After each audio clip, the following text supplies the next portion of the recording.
Vote नहीं देंगे। Vote क्यों नहीं देना चाहते हैं? मसला ये है कि जब वो आवाज़ आती थी, फिर इस तरह तो दंगे ही दंगे होंगे। आवाज आता था कि यहाँ पे जो रखा हुआ सामान है ये बम। सिर्फ छप्पे से 11 तो बहुत बड़ा देख लिया आपने। यूपी में छोटे मोटे छप्पे से 11 हर समय परमानेंट यहाँ पे विस्फोटक। स्ट्राइक पे कभी फक्र नहीं होता, हमें संविधान को मानते हैं, हिस्सेदारी बराबर रही। बदले में तो वोट ही मांग रहे हैं ना। ये बदले में वोट ही तो मांग रहे हैं। अगर ये जितनी भी फैसिलिटी दे रहे हैं तो उसके बदले वोट ही तो मांग रहे हैं ना। इसलिए मैं कह रहा हूँ कि वोट नहीं देंगे, वोट नहीं देंगे। आप वोट देंगी? हाँ, मैं फर्स्ट टाइम वोटर हूँ, वोट तो दूंगी। वोट देंगी बीजेपी। क्यों? क्योंकि ये बहुत काम ऐसे उन्होंने किए 10 साल में। ऐसे इतने सारे काम है, गिनाते गिनाते इन लोग का कान थक जाए, मेरा मुंह थक जाए। काम तो उन्होंने बहुत किए हैं। लेकिन भाई साहब अभी स्कॉलर है, ये मुस्लिम सब्जेक्ट से बहुत सारे अलग किस सब्जेक्ट से कर रहे हैं लगभग? मैं अरबिक से कर रहा हूँ। अरबी। ये मतलब एक तरीके के अभी विद्यार्थी ही हैं और कह रहे कि मोदी जो 10 साल हमने मौका दिया ना, एक तरीके से छलावा हुआ, बाकी कुछ हुआ नहीं। हमने भी तो बात सही है, छलावा हुआ। हाँ, बात सही है, एक तरीके से छलावा ही हुआ। हमने भी 60-65 साल दिया था कांग्रेस सरकार को। बाकी तो हमारे साथ भी काफ़ी छलावा हुआ। हमने भी काफ़ी चीज़ें देखी, काफ़ी दंगे, काफ़ी क्राइम्स, काफ़ी बातें, काफ़ी झूठे वादे। तो उस पर भी कुछ टिप्पणी अगर उनकी हो। सर कह रहे कि पहले तो बहुत सारी समस्याएं थी, बम आवाज आता था कि यहाँ पे जो रखा हुआ सामान है ये बम हो सकता है, अब वो नहीं सुनने को मिलता। मसला ये है कि जब वो आवाज़ आती थी तो हो सकता है कि उस वक्त हमारी तो पैदाइश भी तब की नहीं है। तब क्या डेट ऑफ बर्थ है सर? हमारी मैं 2000 में पैदा हुआ हूँ। 26/11 सुना था सर? 26/11 में हम काफ़ी छोटे थे। हाँ, वो बात सही है आपकी। 26/11 हमने सुना था, वो काफ़ी गलत हुआ, दर्दनाक था। ऐसे कितने मैं आपको मुद्दे गिना सकती हूँ। सिर्फ छप्पे से 11 तो बहुत बड़ा देख लिया आपने। यूपी में छोटे मोटे छप्पे से 11 हर समय परमानेंट यहाँ पे विस्फोटक फूट रहे थे इधर उधर कहीं ना कहीं। बाकी आप और भी क्षेत्रों में देखिए, मैं कह रही हूँ स्कूलों तक में अलर्ट्स आ जाते थे कि अच्छा आज यहाँ से कुछ नोटिस आ रहा है कि आज स्कूल जो है इसको इधर से ख़त्म कर दीजिए। अभी बीच में जब कारगिल युद्ध सबसे बड़ा पॉइंट था, उसके बाद जम्मू कश्मीर में तो आए दिन ये घटना हुआ करती थी। साउथ में आए दिन की ये बातें थी। बाकी यूपी में कितनी बातें रोज़ हुआ करती थी। कितने हिंदू मुस्लिम राइट्स हम देखने को मिलते थे कि यहाँ ये बात हो गई, यहाँ ये बात हो गई, इस मदरसे पे ये हो गया, ये हिंदू मंदिर तोड़वा दिया गया, यहाँ ये समस्या हो गई, इस हिंदू को गोली मार दी गई, कितने कार्य सेवकों को मार दिया गया। तो उस पर भी तो वो भी एक तरह से टेररिज्म है। टेररिज्म तो मेंटल हरासमेंट भी टेररिज्म है। हर तरह की किसी भी तरीके से जान मान की हानि को हम टेररिज्म ही कन्वर्ट करते मानते हैं। तो टेररिज्म तो हर समय था हमारे बीच में। तो हम 10 साल में अगर ये टेररिज्म का रिकॉर्ड कम हो गया है तो इसमें लोग वोट क्यों नहीं देना चाहते हैं? इस बात का जवाब किसके पास है? काफ़ी लंबी बातचीत की है हाँ। बहन जी ने। हाँ। पहले टेररिज्म पर काफ़ी बोले, तो पुलवामा जो अटैक हुआ था वो टेररिज्म था, वो क्या था उसकी आज तक जांच नहीं हो ऐसे आ पाई जाए है। तो बातचीत अच्छा हो जाएगा। जी आइए, पुलवामा का क्या कह रहे थे? मैं कह रहा था जो पुलवामा हुआ था हाँ। उसके बारे में क्या कहना चाहेंगे? उसका अभी तक जो पता नहीं चल पाया, उसकी कोई जांच नहीं हो पाई। उसका क्या मतलब, मामला क्या था वो पुलवामा का? वो तो पुलवामा में जो अटैक हुआ था वो क्या था पूरा मामला? देखिए, पुलवामा अटैक के बारे में अगर हम बात कर रहे हैं तो सबसे पहले तो एक बहुत संवेदनशील मैटर है, बहुत संवेदनशील बात है। हमारे इतने जवानों की अगर उसमें इस हादसे में मृत्यु हो गई तो हमारे लिए बहुत बहुत ज़्यादा संवेदनशील बात है। उस पर भी कितने लोगों ने टिप्पणी कर दिया था।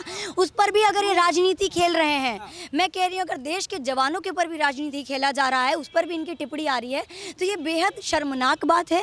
क्योंकि किसी भी तरीके से हमारे बातें राजनीतिक बातों तक होनी चाहिए। पुलवामा अटैक की बातें कहीं ना कहीं एक मिलिट्री बात हो गई। उसमें भी हमारे साथ पूरा जो मुद्दा था कि एक वैन आ गई थी, किसी तरह से घुसकर आ गई थी और फिर इस तरीके से एक घटना घट गई।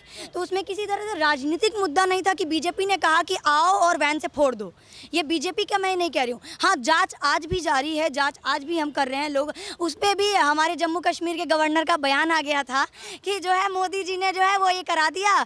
मोदी जी का अंदर से कुछ चल रहा था, उन्होंने जो है उनकी बात नहीं हुई थी। मैं कह रही हूँ हर चीज़ घूम फिर कर आप राजनीतिक मुद्दों पर क्यों ला रहे हैं? मैं अभी वापस रिपीट कर रही हूँ ना, इनका हर चीज़ यही है। संवेदनशील मैटरों पर भी ये लोग हंसते हैं, बोलते हैं, रोते हैं और उसके बाद आके फिर वापस टारगेट कर देते हैं। मैं बार बार कह रही हूँ, क्या आपके टाइम में नहीं हुआ? कारगिल युद्ध में कितनी चीज़ें ये हुई, कितने जवान मरे और कितने लोगों को आप गए थे देखने और कितने घरों में आपके नेता पहुँचे थे उनको देखने और उनको हमने मुआवजा दिया था या उनके साथ अपनी संवेदनाएं रखी थी।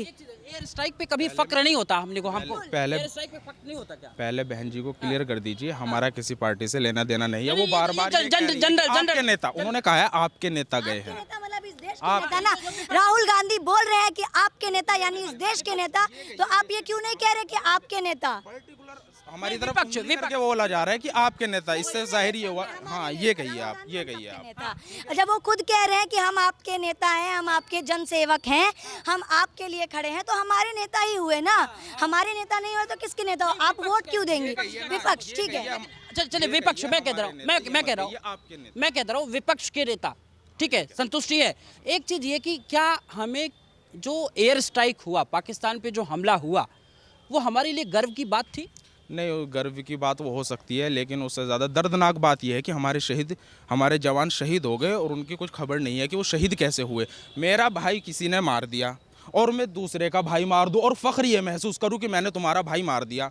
मेरा भाई जो मर गया उस पर अफसोस कहाँ है?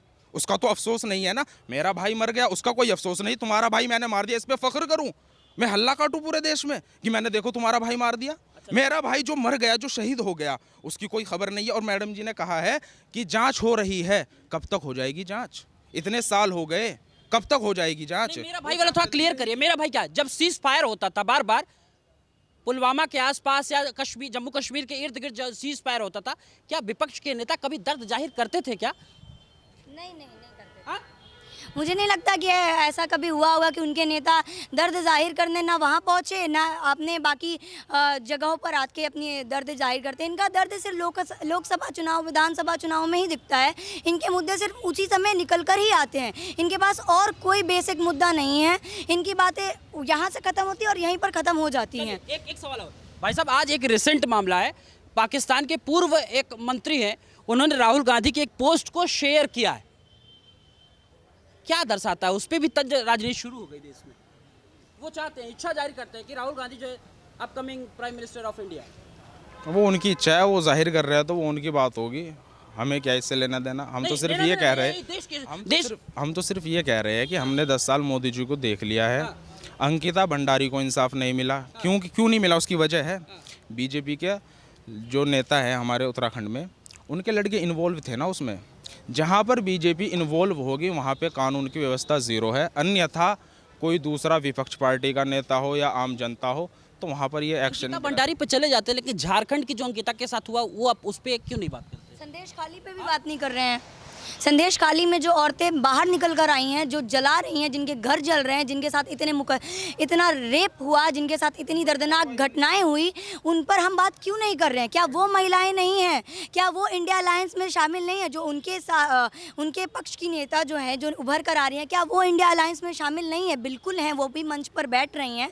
वो खुद औरत होकर लोगों को बोल रही हैं कि हम सशक्तिकरण की बातें करते हैं। तो क्यों नहीं हम संदेश खाली पर बात करते हैं? क्यों नहीं हम इस पर बात करते हैं कि विपक्ष के नेता में एक बहुत माननीय नेता हुआ करते थे, जिनका एक स्टेटमेंट आता था कि लड़कों से तो गलती थोड़ी बहुत हो जाती है, कोई बात नहीं। तो हम उस पर क्यों नहीं बात कर रहे हैं? रही बात इसकी कि जब भी, मैं बार बार ये कह रही हूँ कि जब भी कुछ गलत होता है, जांच होती है, सुनवाई होती है और उन्हें वापस जेल में डाला जाता है। एटलीस्ट इतनी ट्रांसपेरेंसी तो है हमारे साथ में। आपको लगता है कि पहले से अब थोड़ा सा महिलाएं जो है वो अपने आप को एक तरीके से फ्रीडम देख रही हैं, सेफ फील कर रही है? तो बहुत अच्छी बात है, पहले भी होना चाहिए था। फ्रीडम महसूस कर रही है तो ये भी बहुत अच्छी बात है। और जो इन्होंने केस गिनवाए हैं, अगर उन पर कार्रवाई नहीं हुई है तो हम भी मांग करते हैं कि उन पर भी कार्रवाई हो। हम ये नहीं कह रहे कि उन पर कार्रवाई ना हो, लेकिन मसला ये है, जब मैं अंकिता भंडारी की बात करता हूँ तो ये दूसरा मसला लाती है कि फिर आपके ऊपर भी आरोप लगना था कि आप एक ही चीज की पकड़ क्यों बैठे? आप फिर जयपुर क्यों नहीं जाते?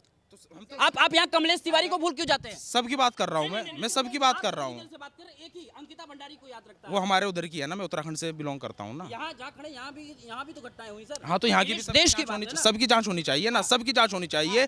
कानूनी कार्रवाई सब पे होनी चाहिए। उसमें ये देखना नहीं चाहिए कि हिंदू है, मुस्लिम है, सिख, ईसाई है। जो भी आरोपी पाया जाए उस पर काम होना चाहिए। विपक्ष की तरफ से ही हिंदू मुस्लिम के दावे हो रहे हैं। विपक्ष ने अभी प्रियंका गांधी जी का आप रीसेंट वीडियो देख लीजिए, जिसमें उन्होंने बोला है कि हम जाति जनगणना करेंगे, हम लोगों की आय और वो कहाँ से बिलोंग करते हैं, वो किस जाति के हैं, उनको क्या मिल रहा है क्या नहीं मिल रहा है, उसकी जनगणना करेंगे। तो इनकी ही पॉलिटिक्स जाति और धर्म तक जा रही है। हमने कब कहा कि हम जाति जनगणना करेंगे? हमारे मैनिफेस्टो में कब लिख कर आया कि हम इनको डबल दे देंगे और इनको नहीं देंगे? हमने जब भी हमारी बीजेपी की सरकार की तरफ से जो भी पॉलिसीज आती है चाहिए। मुझे लगता है कि सबको बराबर मिल रहा है, चाहे वो जनधन योजना हो, चाहे वो कौशल विकास योजना हो, चाहे मेक इन इंडिया हो, चाहे वो पेंशन योजना हो, जितनी भी योजनाएं मुझे लग रहा है सबको बराबर मिल रही है। किसी के साथ ऐसी छेड़खानी नहीं हुई है कि आपको जाति के आधार पर बांटा गया हो। उल्टा सीए के साथ, सीए एक्ट के साथ हम सिटीजनशिप भी दे रहे हैं। वो तो कुछ ऐसे अराजक तत्व हैं जो छोटी सी बात को इस तरह से घुमाते हैं कि लोग पढ़े नहीं और झूठी बातों पर विश्वास करें और भेड़ चाल में रहें। एक चीज़ आप ये थोड़ा समझाइए हमको कि सीएए और यूसीसी दोनों पे ममता बनर्जी कहती हैं कि मैं अपने मतलब जीते जी लागू नहीं होने दूंगा। ऐसा क्या ही काहे लिए? देश में तो पारित हो गया तो लागू होगा। ये सवाल तो उनसे ही पूछिए, क्योंकि आप- जवाब आपने उनका दिया है ना मुझे कि वो ये कह रही है। हाँ। जवाब आपने उनका मुझे दे दिया। चल रही यूथ है, पढ़े लिखे हैं। सवाल भी उनसे ही होना चाहिए इस बारे में, क्योंकि जवाब आपने मुझे उनका नहीं, दिया आप है। क्या सोचते हैं? आपके हिसाब से क्या होना चाहिए कि देश में एक कानून होना चाहिए, आप सिर्फ सबका अपना अपना अधिकार है, अपने हिसाब से कानून चलाएंगे देश में? सबका अपना अपना अधिकार सही है और हमें संविधान को मानते हैं आप? संविधान को बिल्कुल मानते हैं। हमें संविधान पारित कहाँ तो होता है? संविधान पारित जो होता है वो संविधान को पता होता तो आपको ये पता होता कि हमेशा ये बात कही गई है कि संविधान में हम किसी भी तरीके से अपने रिलीजन को इन्वॉल्व ना करें। जब ये बार बार लॉ की बात कर रहे हैं तो मैं पूछना चाहती हूँ, सरिया लॉ भी तो एक फैक्ट है।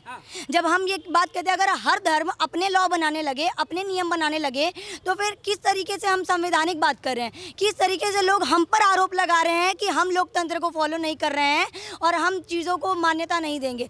जब आप ये बात कह रहे हैं, आप खुद एक स्टूडेंट हैं, आई रिस्पेक्ट कि आप मुझसे बड़े भी हैं, पर अगर आप ये बात कह रहे हैं कि हर धर्म को अपना नया नियम बना देना चाहिए, तो फिर इस तरह तो दंगे ही दंगे होंगे। इस तरह तो कभी हम एकता की बात करेंगे ही नहीं। इस तरह तो हम कभी इस मुद्दे तक पहुंचेंगे ही नहीं कि सच क्या है, न्याय कहाँ है। आप अभी कह रहे हैं कि अभी मैं कह रही हूँ कि इंडिया अलायंस वर्सेस एनडीए का चल रहा है। अभी भी उसमें ये नहीं क्लियर हो पाया कि चेहरा कौन, प्रधानमंत्री का चेहरा कौन। हमारे एनडीए की तरफ से तो एक चेहरा हम दे रहे हैं, चाहे आप उस पर उंगली उठाइए, चाहे आप उन पर बोलिए, चाहे आप उन्हें गाली दीजिए, हमारे पास चेहरा है। सर एक सवाल और, ये इन्हीं इसी सवाल से जोड़ते हुए, ये क्या लगता है कि डॉट वाले जो गठबंधन है, इन डॉट वाला इंडिया जो है, इसमें जितने भी लोग हैं, किसी को ऐसा चेहरा जो सर्वमान्य विदित हो जाए कि भाई इनको मान लेना चाहिए, चाहे वो ममता बनर्जी हो, चाहे राहुल गांधी हो, चाहे अखिलेश यादव हो, चाहे पवार हो, चाहे जितने भी लोग हैं, कौन ऐसा चेहरा लगता है कि जो सबको साथ मैनेज करके, ये आपके ऊपर प्रेशर नहीं, सिर्फ समझने की कोशिश? देखो जिस तरीके से दिख रहा है अभी तो कांग्रेस की तरफ से राहुल गांधी है, अन्यथा ये किसी को भी बना दे। इनका इंडिया गठबंधन है, सारे बड़े बड़े लीडर्स इसमें जुड़े हुए हैं, हो सकता है ममता बनर्जी को